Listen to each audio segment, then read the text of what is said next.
Welcome to the second GMDSI webinar on uncertainty analysis.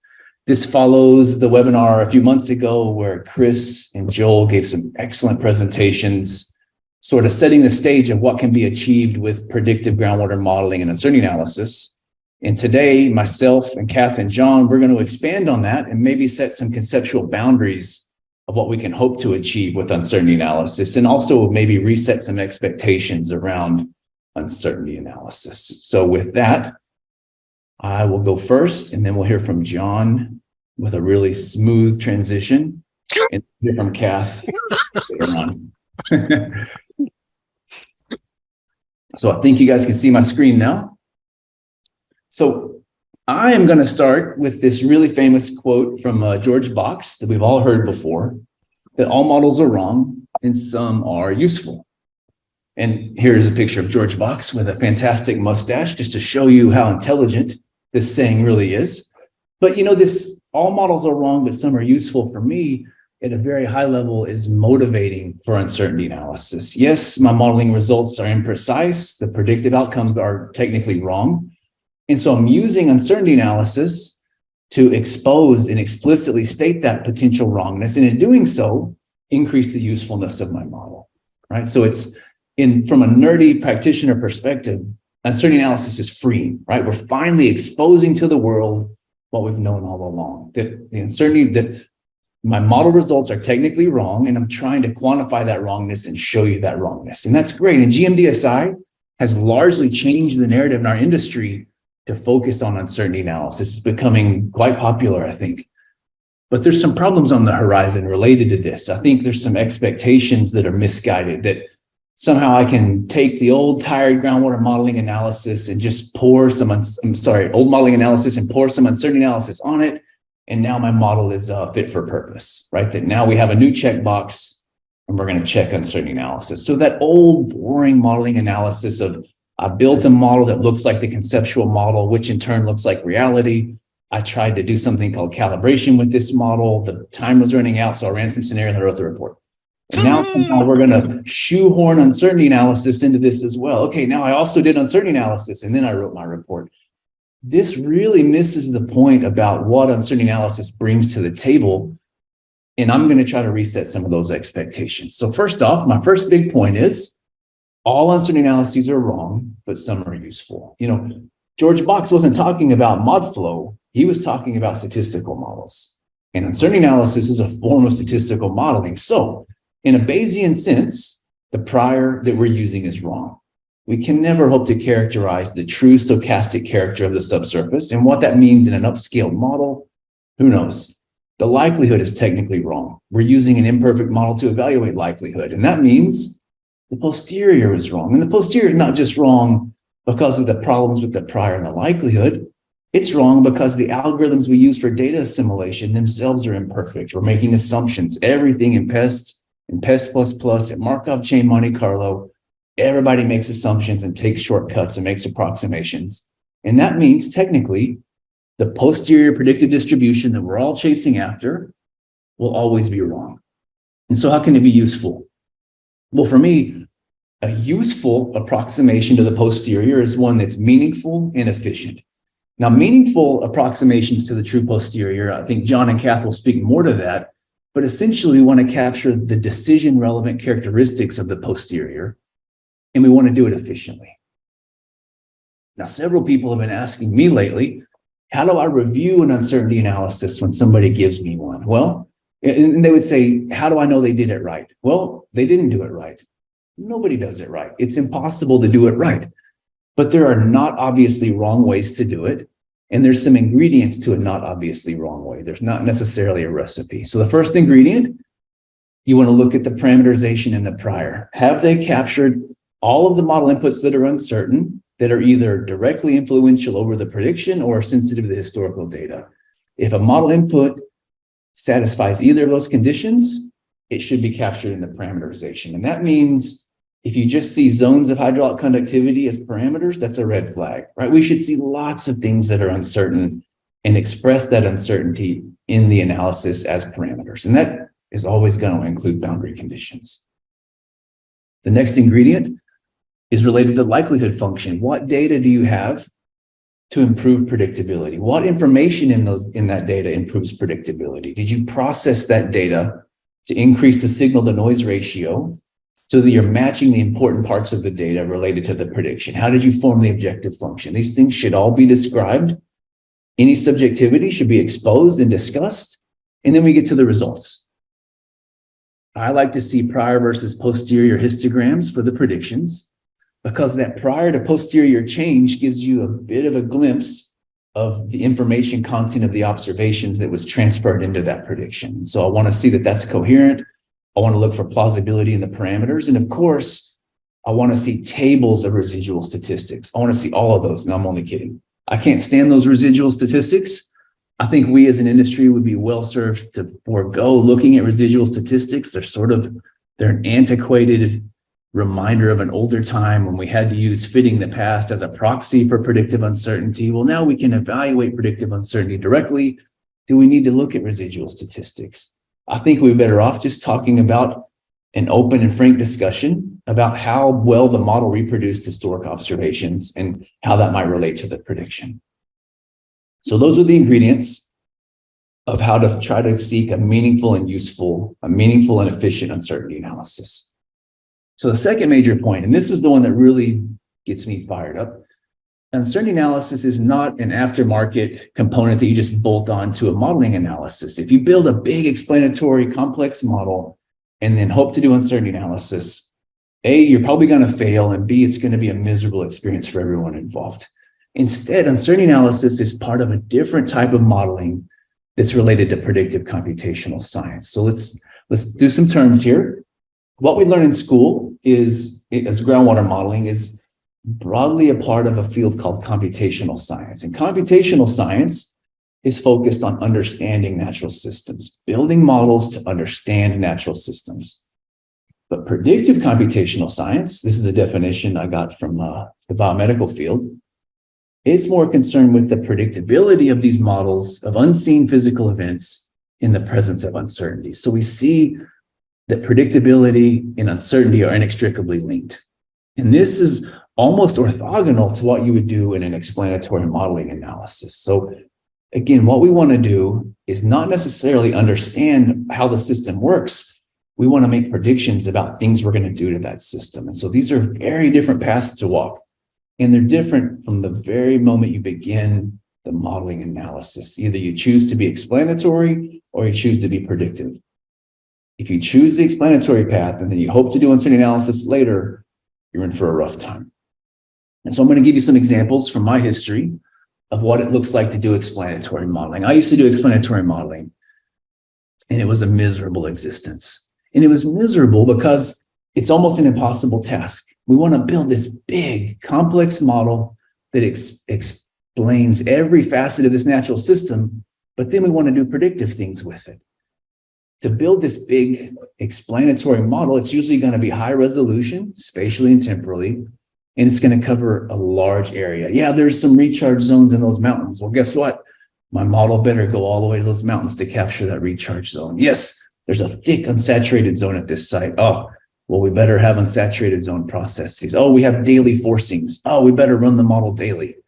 Without any thought about what is it we want to predict with this model and what decision is going to be made with this model. And so the end result is you end up with a model that runs for a very long time, and it's going to be largely unstable. You spend a lot of time putting data sets together. You spend a lot of time trying to understand what access violation means.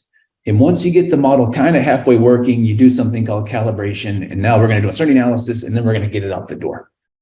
Psychologically, from a modeling perspective, for a practitioner, it's miserable, right? You're spending nights and weekends and your kid's first birthday party and all this time trying to get this thing to work, only to emerge later with the model. And you end up being pretty defensive about the model when it comes out, naturally, because of this big personal investment. Like, how dare you question this model? It looks like reality. I put everything in the model. But secretly, you despise the model. And this is what I call the Gollum syndrome of explanatory modeling. It's very defensive to the surface, but secretly, you just can't wait for the project to be over and be done with this disaster. Now, predictive modeling for me has been a much different experience. And that's because from the very beginning, you're open and you acknowledge the fact that, yes, this is a simplified representation of the system, and I'm fine with that. Yeah, there is a recharge zone in those mountains, but I'm trying to simulate a contaminant plume right in this area. And the only reason I care about recharge is because it induces a regional gradient. Well, maybe I can approximate that regional gradient with just a boundary condition close by. Yeah, there is an unsaturated zone, and there's a big unsaturated zone process happening. But does it make any difference if I just have a mass loading boundary condition on the water table versus simulating that big unsaturated zone? Yeah, we have daily forcings, but we want to predict long-term average conditions. Do I need a daily model for this?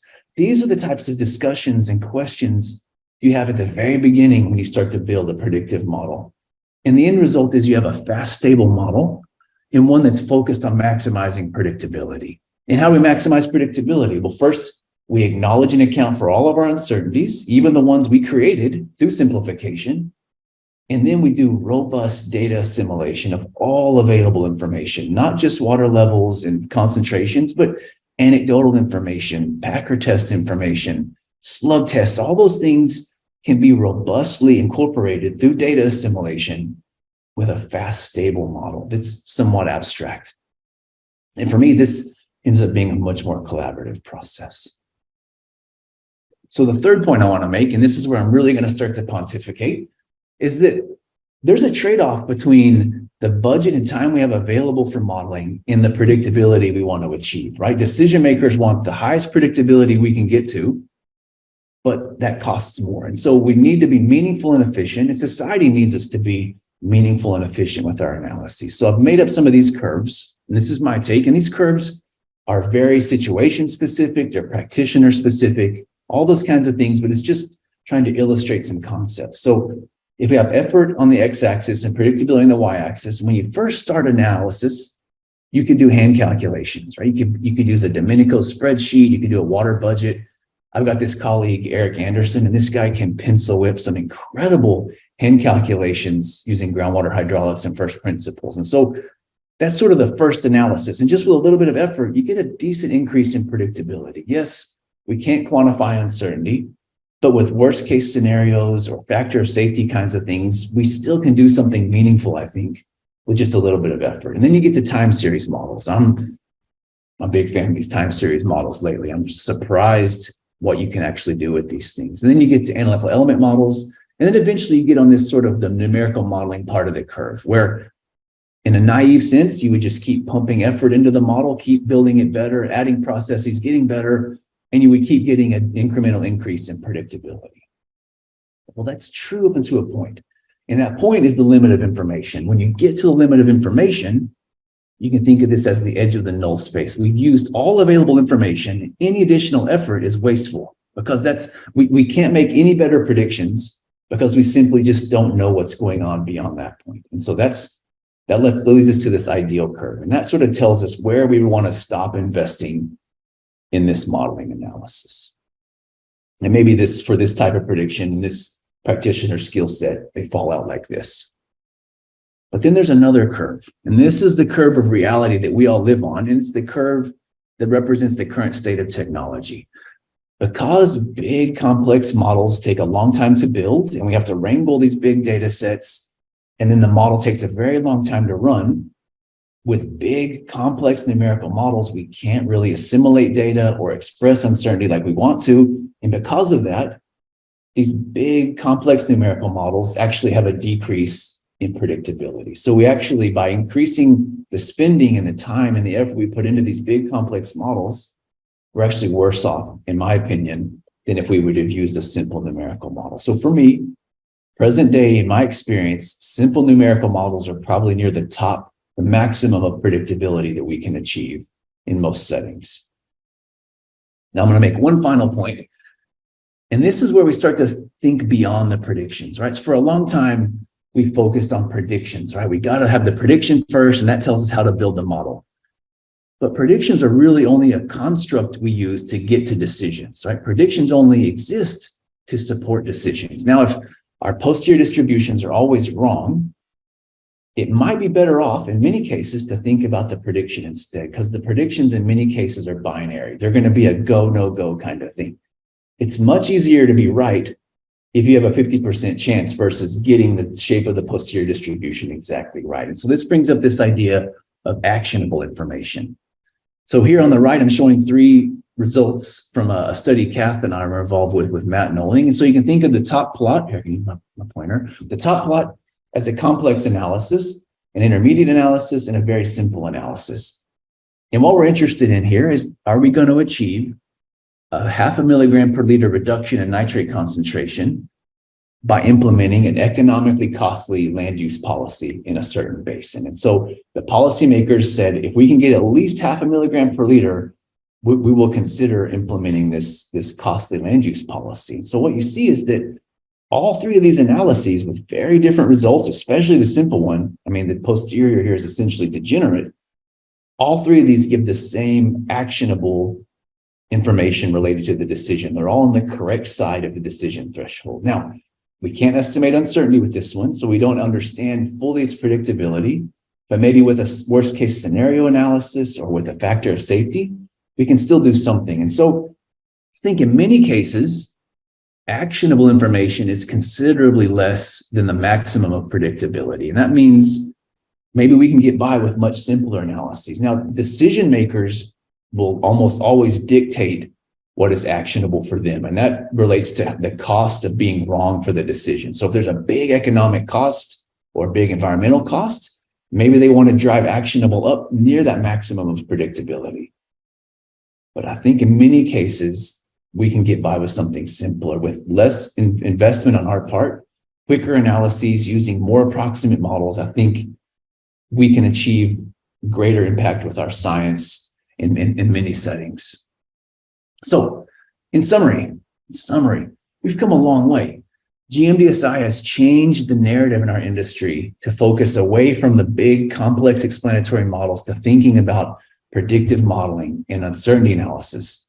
But we're not there yet. We have not arrived. Groundwater modeling is not solved. We still have a long way to go. Uncertainty analysis itself does not fix poor modeling. And uncertainty analysis is just a component of a much larger field that is predictive groundwater modeling. And I think, at least for me, my current thinking is, can we move beyond predictions to the next level up, which is thinking about decisions? And I think in many cases, if we can actually get to that decision, that will help drive down the level of effort for the modeling analysis we need to implement.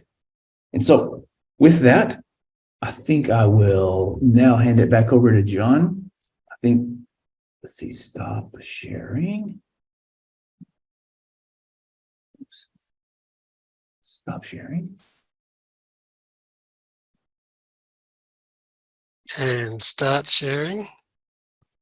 Okay, thank you. I'm assuming everyone can see my screen. So what I'm going to talk about for 20 minutes or slightly less is to reiterate some of the points that Jeremy made, but probably not nearly as eloquently, but also to cross over a little bit into the philosophical ramifications, and thereby addressing some of the issues that Joel in particular raised in the talk we had last time. So firstly, a few words about uncertainty quantification. And here I can do nothing else but echo what Jeremy just said. Do we think we can quantify uncertainty? And really, what does uncertainty mean in the geological context anyway? Suppose, for example, that we want to look at the impact of a mine on this river. Now, what's going to cause that impact if it happens? It's going to be the existence or otherwise of a feature, structural feature, such as a fault, the strike of that fault, the length of it. It'll be whether or not there's an unconformity here that can narrow the thickness of an aquitard, or any other many different geological nuances that can can create or not an impact path between the mine and the point that we're worried about. Now, how do we quantify the uncertainty related to the existence of any of those? Is the world really one realisation out of 1,000 and the other 999 were thrown away and we're left with one and we know the statistics of it? I don't think it works like that. I think the idea that we can associate a probability, especially with an event that has a low chance but possibly significant enough to worry about chance of happening, our ability to put an uncertainty figure on that is almost zero. And in some ways, what's the point anyway? So if we've having trouble with transition here. So if it's not, in my opinion, this isn't really like the sort of things that uncertainty analysis traditionally yields. Bayes' equation says we start with a prior, we end up with a posterior, and then we can, if we follow the precepts, we can make a decision based on that. Well, I don't think that's the way it works. In fact, if the posterior, and particularly the pessimistic side of this posterior probability distribution, depends on features that may exist or not exist in all different places, then the extreme end, the pessimistic end of that posterior probability distribution is going to be rather bumpy, lumpy, multimodal, and next to impossible to quantify. If these things happen, and it's our job to make some assessment of whether they will or not happen, if they can happen, and we're going to use modelling to find out whether they may happen, we got to go looking for it. It's not just going to happen as the outcome of a uncertainty analysis. We're going to have to tune the modelling process to go looking based on what we think may be down there, and always being prepared for surprises, to go looking for the things that could cause management failure and then take the necessary steps to act on it. So that's a few words about uncertainty quantification. Now, a few words about decision making. And I have to say, as I mentioned in the last webinar, I've been pretty influenced by this book I've read recently, which is really about economics, but speaks just as well, just as wisely about natural systems. There's 4 points they made in particular that really resonate with me. One of them is that when it comes to decision making, the process by which decisions are made often better serves the decision maker than the institution that decision making is meant to serve. Now that's fair enough, because decision makers need protection. And if we're going to come up with a good way to make decisions in the face of uncertainty, unquantifiable uncertainty, we have to do it in a way that protects decision makers. And that's an institutional responsibility. The second point is pretty much what Jeremy has said and that I said. Uncertainties in forecast behaviour of natural and societal systems may be large, but rarely amenable to quantification. I also make the point that when implementing a decision, expect the unexpected. However, it's difficult to know in advance just what that unexpected is. We constantly are surprised when we do something to a natural system that's very different from what's ever been done before, at what happens next. So we got to be prepared for the things that we've anticipated, but we've also got to be ready for the things that we have not anticipated. And finally, and this is the point that the book is actually written to make, real-world human decision-making is based on narratives rather than on quantification of risks and rewards. Human beings and society does not maximize their utility, as the economists would say. We don't do a calculation of uncertainty, balance that against benefit, find the minimum of some curve and say, that's where I'm going. We as human beings have evolved to make decisions based on a narrative, and that often has served us pretty well. If we have the right narrative, and if that narrative supports our intuition in making those decisions. So how can we tap that? So if it's all about the narrative, well, what's the traditional narrative of regulatory decision making? Well, it probably went something like this. That modern technology allows us to simulate subsurface properties and processes with integrity. Well, anyone who's heard me speak for more than 5 minutes knows that I disagree with that premise. But then the idea is that we can manage groundwater on a computer, if we can simulate what happens under the ground with integrity. We can manage groundwater on a computer before managing it in reality. Therefore, management failure is preventable. Well, that narrative, it worked in a lot of ways, but it's certainly not going to work for much longer. The way it worked is enshrined in a lot of the guidelines that we and other places are told to follow, where we come up with a conceptual model, a whole lot of experts deliberate about all the things that may happen under the ground, the processes that are operative and the properties that govern them. We turn that into a numerical model, and by gee, we better have everything in this model here that's in the conceptual model, or otherwise it's not a proper numerical replica of the subsurface. We calibrate the model, as Jeremy said, that gives the model its license to kill. We undertake sensitivity analysis, purposes which are unclear, get the model declared as fit for purpose by experts. And while uncertainty is recognised, it's always assumed it can't be too great. After all, the model's complex, it does science, reproduces processes and properties, and it's been calibrated. It just can't be too wrong because, as Jeremy said, we've invested too much in this for this to be too wrong.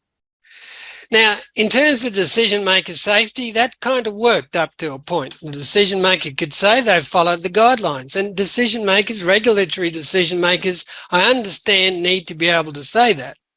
It's got the appearance of being science-based. Expert peer reviewers have said fit for purpose. And we've invested so much in this thing that the idea that maybe it's not very helpful, it can't occur to us because, well, the whole narrative crumbles if this doesn't work. And the more we invest in this narrative, the more we have the illusion that we've got something valuable. Well, it might be valuable in monetary terms. Whether it's valuable in scientific terms is another matter. We've done sensitivity analysis, but we don't poke the uncertainty bear too much. So we've been able to get away with this for a while. But then enter uncertainty analysis. Times have changed. We have software now which doesn't quantify uncertainty, but exposes the fact that there is uncertainty, perhaps more uncertainty than we'd like, associated with decision critical predictions. Times have changed. The narrative needs to change. So all of a sudden, we've poked the uncertainty bear and we're faced with problems. What does fit for purpose mean now? Does it relate to the model? Does it relate to the integrity of the uncertainty analysis? And how is that integrity assessed? And just suppose there's a decision maker problem here. Just suppose we could quantify uncertainty. Just suppose I could say that the chances of a bad thing happening that we don't want to happen are only 1.66%. Is any regulatory decision maker going to say, yes, I can accept 1.66%? They'd be crucified in the court of public opinion. Regulators don't want that kind of number, which is a good thing because we can't give it to them anyway. Or should every development proposal be rejected if there's even a tiny possibility that something can go wrong? Well, that's not helpful either. So decision maker safety all of a sudden has been compromised. And this is an important part of decision making. The refuge of science, well, what was perceived to be science, is no longer there.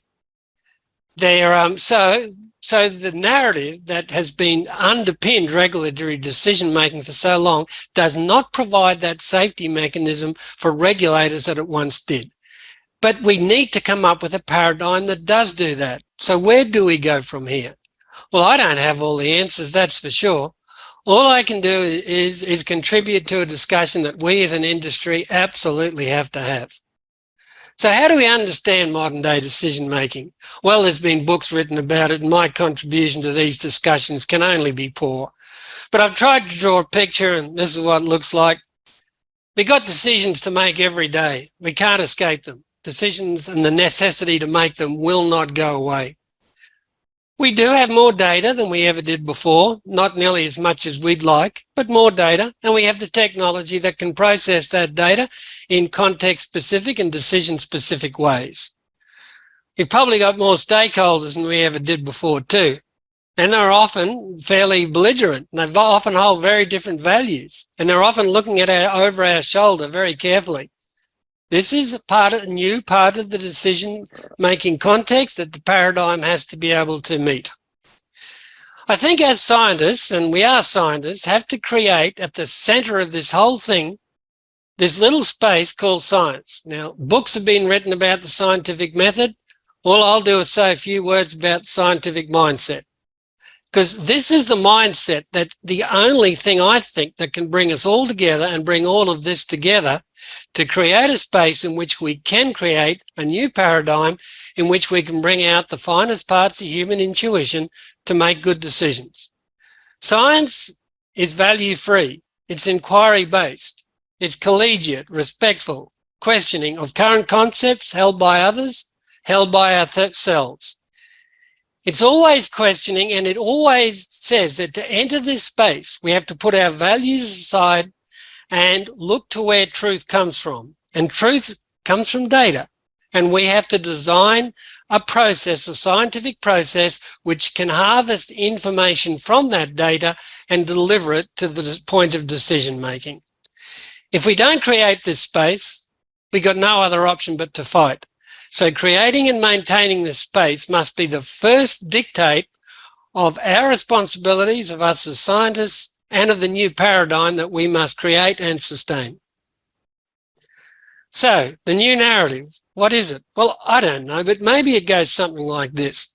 Exercise precaution. We've always got to exercise precaution, but accept the premise that the environmental future is never certain. Live with it. Don't sweep it under the rug.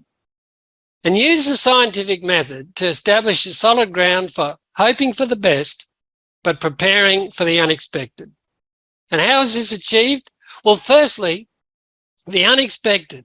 This is getting away from Bayesian. The unexpected, by definition, is not part of the prior. So the methods that we use to process data and to harvest information from data and take the decision-making point are not necessarily going to be Bayesian. They will certainly be occupying a ground that's got large amounts of uncertainty, but probably more looking for how things can go wrong. Therefore, rather than expecting that a uncertainty distribution we can base a decision on will pop out of the back end of Bayesian analysis. Now, we're on a long journey with our technology, and we've come a long way, and we've got a long way to go, but we're on that journey. We got to know where we're going, and I think this is the direction we got to head. So this is all based on what I call modeling as inquiry, modeling that can occupy that sacred ground at the center of the decision-making process, modeling that does implement the scientific method. So what does it mean then? Modeling as inquiry prior to approval. There'll be one or multiple models, simple as Jeremy said, targeted, specific to prediction, specific to testing hypotheses of what can go wrong. Based on the premise that we've got to look for these and not just going to pop out of the uncertainty analysis. And then all these other aspects of modern day prediction-focused model usage that Jeremy mentioned. But the important thing is this. Between the site conceptual model and the numerical model, there has been an ingredient that's been missing for a long, long time. And that's the thing we've got to introduce into this new narrative. The conceptual model, but also the flow of information model. Here's a hypothesis that we want to test. What does the data say about that hypothesis? Does it give it enough grounds to reject it? What does the data, the information we can harvest from that data say about it? But just as important, what doesn't that data say? How can our model represent the implications of data insufficiency in a way that can expose whether the bad things we don't want to happen still can happen? And decision support modeling, hypothesis testing modeling, bad thing focused modeling must have the ability to harvest data that's pertinent to bad things and to express the repercussions of lack of data. And that's not going to happen unless we design models specifically to do that, just as Jeremy was saying. That's been the missing link. It's never been told to make this an essential ingredient of the model building process. But in the new paradigm, I think we have to. And then after approval, well, modeling's just begun once approval's been granted. From then on, expect the unexpected. We're just going to change this system and subject it to stresses which it's never seen before. There's data going to be coming to hand all the time. And we need to know as early as possible if things are not going according to plan. And the only thing that's going to give us the earliest warning is the collection of data, the most strategic places of which modelling can illuminate, and processing that data using simulator-based data assimilation to have the earliest warning that things are not going to go according to plan. So modelling must proceed. I don't know whether you saw that. I just got a Skype call. Modelling must proceed from the not just up to the point of decision making, but through to the point of decision making to the point of actually doing what we want to do.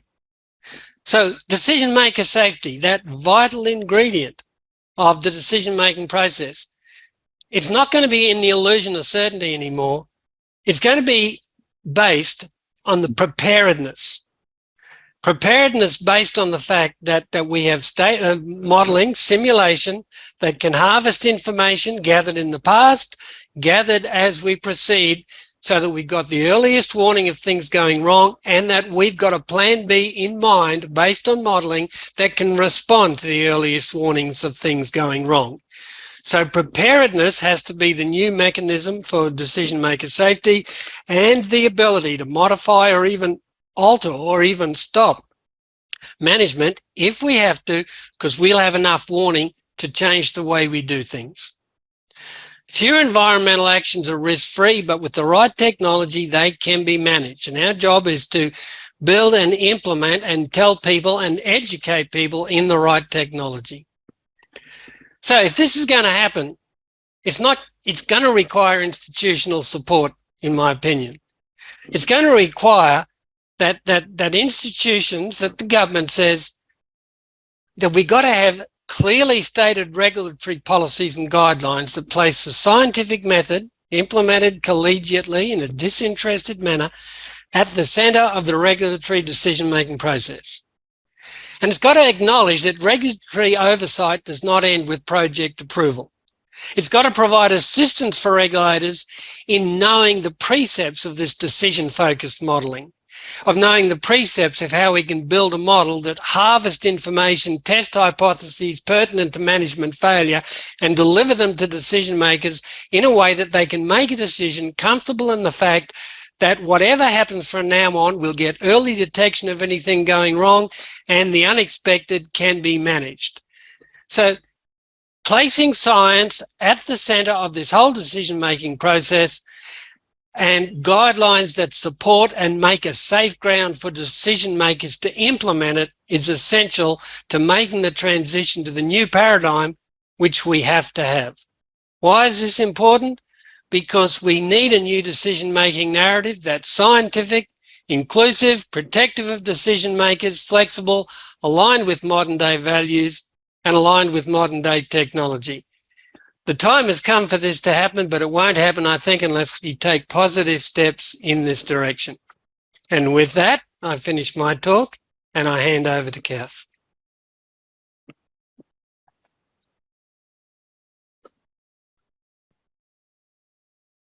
And we have another smooth changeover.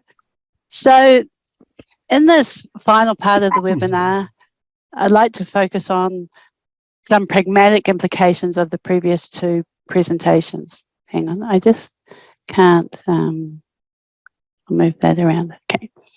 In particular, I'll focus on how important it is to decompose the model problem prior to any numerical modelling, so modelling can focus on the question of concern. Firstly, let's revisit traditional model-based decision support, which focuses on simulating what happens under the ground. We assume we know the rules that water flow obeys, like these partial differential equations, and we have a vision of the subsurface and its hydraulic properties.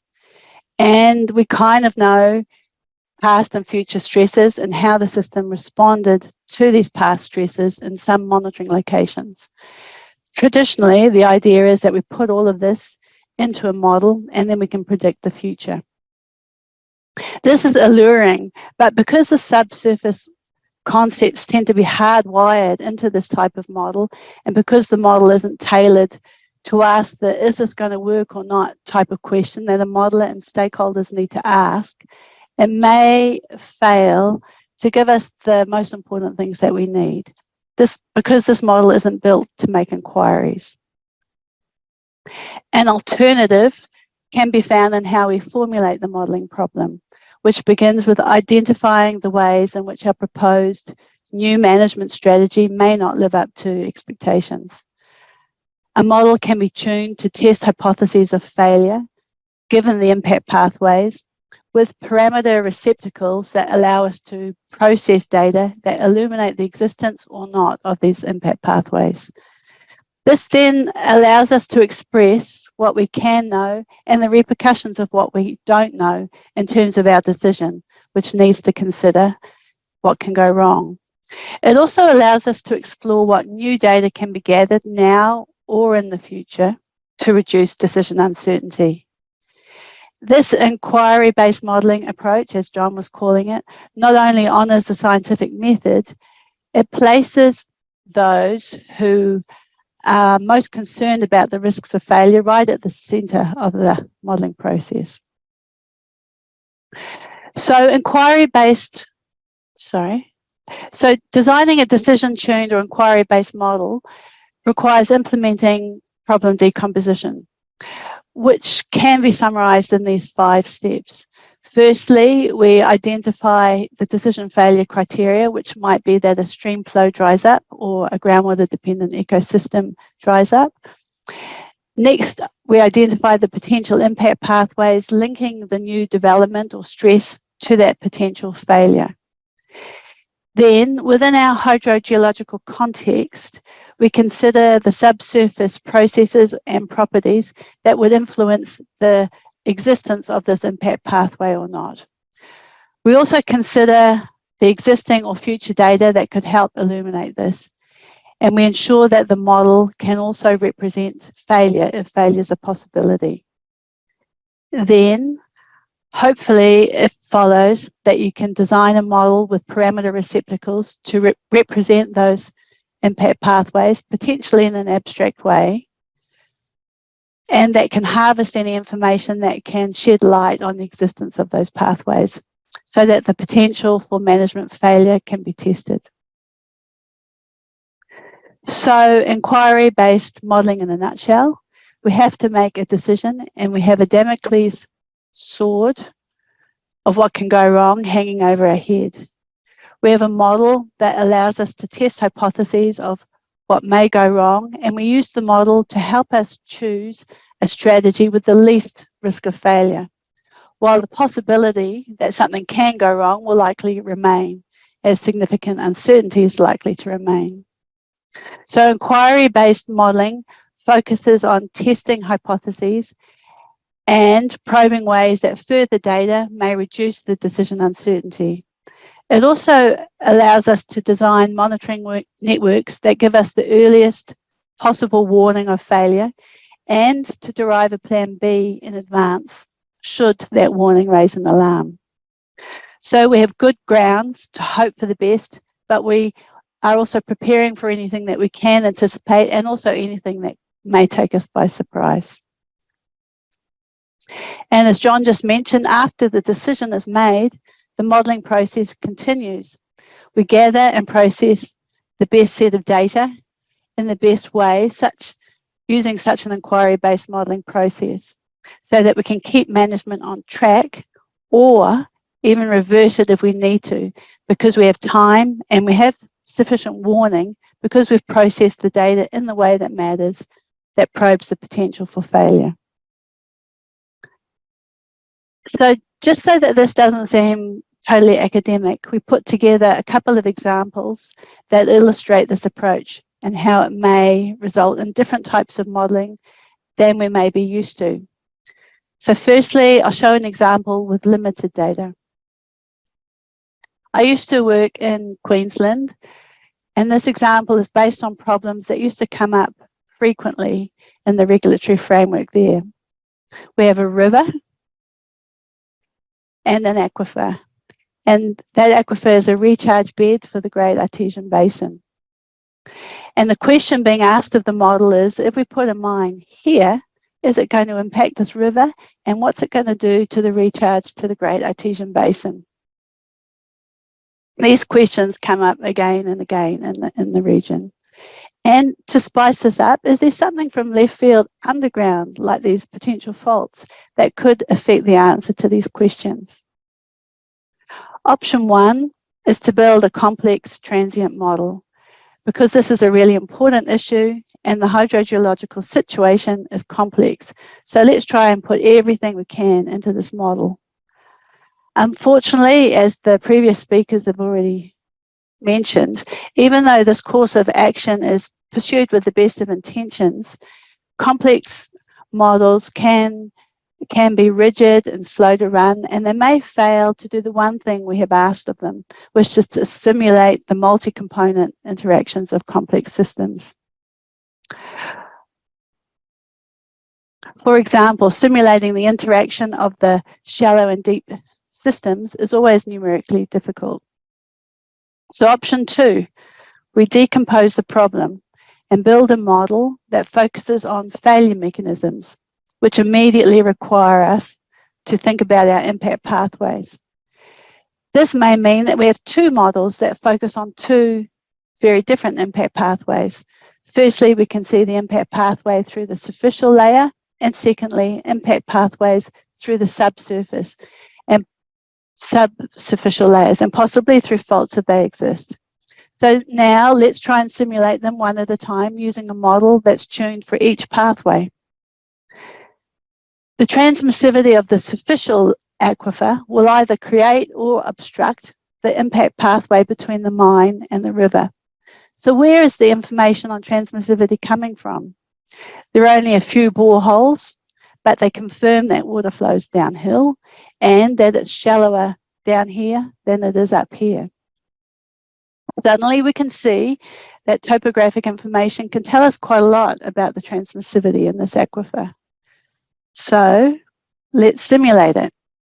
And let's tap that information by calibrating a steady state model against observations of water flows downhill and water is deeper up here than down here. And at the same time, we can assume transmissivity is independent of head to preclude the underestimation of the impact through numerical artificialities. So by using this topographic information, we can estimate transmissivity and explore the uncertainty of this estimate. And most importantly, we can now explore this impact pathway and the potential for our failure mechanism with a fast-running, steady-state, purpose-built model, which has a fine enough grid to capture that topographic information. Meanwhile, we have another model to look at other deeper impact pathways. Here, uncertainty will be dominated by the existence or not of these structural features, and so they can become the focus of our failure-based hypothesis testing in the second model. So just to show that this isn't just a thought bubble, we've borrowed some slides from Mark Gallagher, who did things along these lines for the Office of Groundwater Impact Assessment in Queensland. Mark actually showed these slides at the last IH conference in Perth, but unfortunately his talk was timetabled up against the uncertainty stream, which included our first speaker, Jeremy. And so his presentation of this excellent work wasn't so well attended. So happily we're able to show it again here. So here are the potential mining leases he was exploring, which are shown in pink, and they're shown overlain on quite a fine scale model grid that's able to capture the topographic information really well. Recharge in the area is fairly well known based on soil mapping and chloride mass balance models. And Mark calibrated flow directions matched with the flow directions based on topography and some other relationships that linked water depth to topography, as well as the water levels in the few boreholes that are actually in that area. Using this unusual combination of information, Mark was able to calibrate groundwater levels everywhere, roughly, but also matching to those water levels in the monitoring wells that do exist, and the same for depth to water. Most importantly, Mark was able to derive a spatially varying transmissivity field. Mines were then placed within that flow field so that the impact on rivers and the uncertainty associated with river depletion could be explored. The uncertainty was high in places, particularly in the lower ground areas, but it was certainly less than if this had been estimated in any other way. And now to the other side of the data spectrum, and also a problem that's more common on the other side of the continent. We're looking at an example with a lot of data.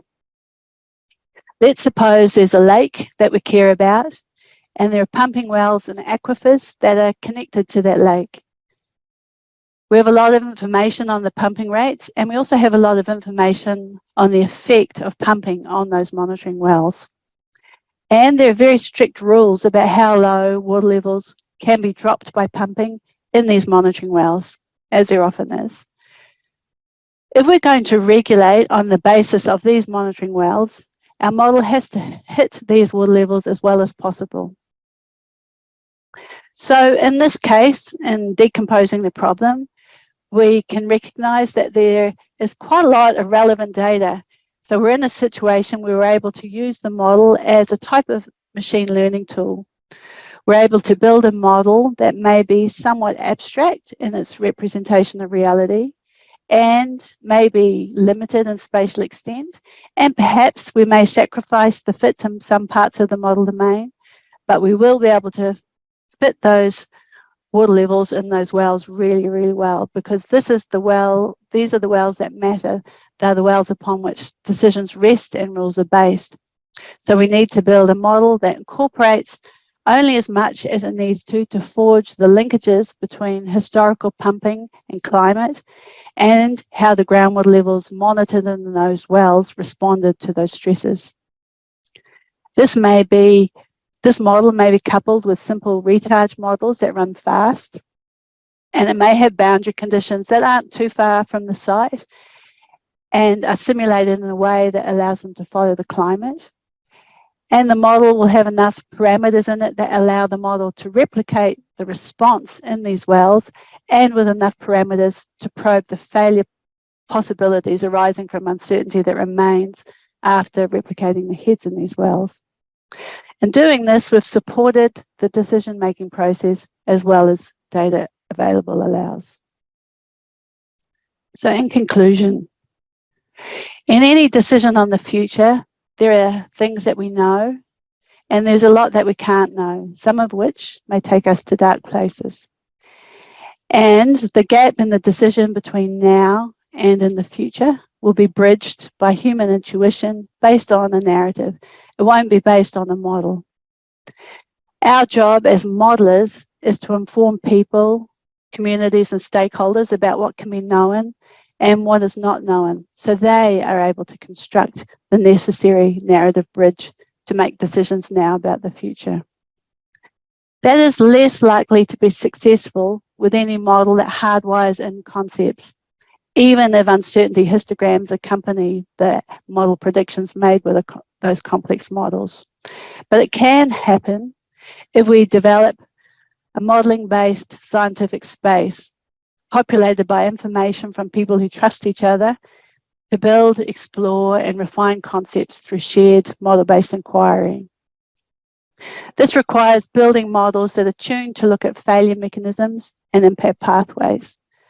Each model must be tuned to extract information that is relevant to those impact pathways and exploring the consequences of lack of information as it relates to those pathways.